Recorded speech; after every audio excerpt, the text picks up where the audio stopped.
ಮೊನ್ನೆ ಯಾರೋ ಜ್ಯೋತಿಷಿ ಹೇಳ್ದ ನನ್ಗೆ ಗೊತ್ತಾಗಲ್ಲ, ಗುರು ಅದೇನೋ ಶನಿ ಪವರ್ಫುಲ್ ಅಂತೆ. ಈಗ ಶನಿ ಪವರ್ಫುಲ್ ಇದ್ದಾಗ ಅಧಿಕಾರ ಸಿಗ್ಲೇಬೇಕಂತೆ. ಅಜಯ್ನವರು ಆ ಗೌರವ ಇದೆ ಅವ್ರ ಬಗ್ಗೆ. ಅವ್ರು ಹೇಳ್ದ ಸಿಕ್ಕೇ ಸಿಕ್ಕಬೇಕು ಅಂತ ಹೇಳಿದ್ದಾರೆ.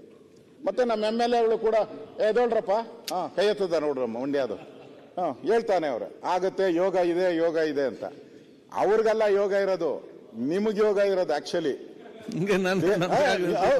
ನೋಡಿ ಇವತ್ತು ನಾನು ಹೇಳಿರ್ತೀನಿ, ಯೋಗ ನಿಮಗೆ ಇರೋದು. ಅದಾದ್ರೆ ನೀವು ಅಲ್ಲಿರ್ತೀರಾ, ಇಲ್ಲ ಅಂದ್ರೆ ಇಲ್ಲೇ ಖುಷಿಯಲ್ಲಿ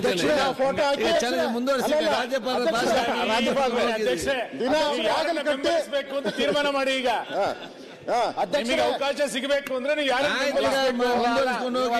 ಸಂತೋಷ ಐತಿ, ಎಲ್ಲಾ ಕೆಲಸ ಮಾಡಿ ಮುಗಿಸಿರಿ.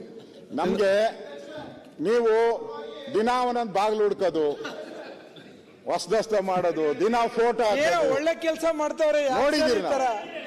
ಅದು ಬಿಟ್ಟು ನೀವು ಅಲ್ಲೋಗ್ಲಿ ಅಂತಾನೆ, ಅದಕ್ಕೆ ನಮ್ಗೂ ಚೇಂಜ್ ಅಂತಾನೆ ನಾವು ಕಾಯ್ತಾ ಇದ್ದೀವಿ. ಚೇಂಜ್ ಆಗ್ಲಿ. ಆ ಕರಿಮಣಿ ಮಾಲೀಕ ಯಾರು ಅನ್ನೋದು ನಮಗೂ ರಾಜ್ಯಕ್ಕೆ ಬೇಕಾಗಿದೆ, ನಮ್ಗೇನಲ್ಲ, ರಾಜ್ಯಕ್ಕೆ ಬೇಕಾಗಿದೆ.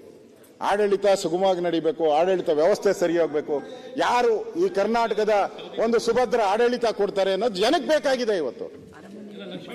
ಪ್ರತಿನಿತ್ಯನೂ ಮುಖ್ಯಮಂತ್ರಿ ಬದಲಾವಣೆ ಇಲ್ಲ. ಇದೇ ಆಗೋದ್ರೆ ರಾಜ್ಯದ ಅಧಿಕಾರಿಗಳೇನ್ ಕೆಲಸ ಮಾಡ್ತಾರೆ? ನಿಮ್ಮ ಮನೆಯಿಂದ ಯಾರು ಕೆಲಸ ಮಾಡಲ್ಲ. ಅದಕ್ಕೋಸ್ಕರ ನಾನು ಯಾರು ಕಲಾವಿದರ ಮೇಲೆ ಇದ್ದಾರೆ ಅವ್ರ ಮೇಲೆ ಈ ತರದ ಹೇಳಿಕೆ ಒಳ್ಳೇದಲ್ಲ. ಭಾಷೆ ಒಳ್ಳೇದಲ್ಲ, ನಿಮ್ ಹೃದಯ ಒಳ್ಳೇದಿರ್ಬೋದು, ಆದ್ರೆ ಭಾಷೆ ಒಳ್ಳೇದಲ್ಲ. ನೆಟ್ಟು ಬೋಲ್ಡ್ ಟೈಟ್ ಮಾಡ್ತೀನಿ ಅಂದ್ರೆ ಬಹಳ ರಾಂಗ್ ಮೆಸೇಜ್ ಹೋಗ್ತೈತೆ, ಲಾಂಗ್ ಪೀರಿಯಡ್ಗೆ ಉಳ್ಕೊಂಡ್ಬಿಡ್ತದೆ ಅದು.